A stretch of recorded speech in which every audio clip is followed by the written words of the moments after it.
রাস্তা নয়, এ যেন এক পুকুর। বৃষ্টিতে জলমগ্ন ফারাক্কা বিডিও অফিসের সামনের রাস্তা। চরম ভোগান্তিতে সাধারণ মানুষ।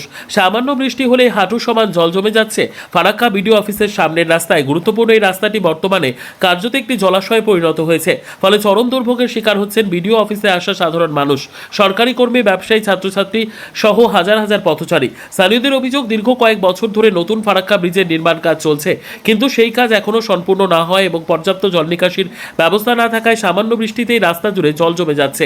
এতে যানবাহন চলাচল যেমন ব্যাহত হচ্ছে, তেমনি পথচারীদেরও চরম সমস্যার মুখে পড়তে হচ্ছে। বিশেষ করে বিডিও অফিসে বিভিন্ন সরকারি পরিষেবার জন্য আসা মানুষজনকে জল ভেঙে চলাচল করতে হচ্ছে। বয়স্ক ব্যক্তি, মহিলা ও শিশুদের দুর্ভোগ আরও বেশি।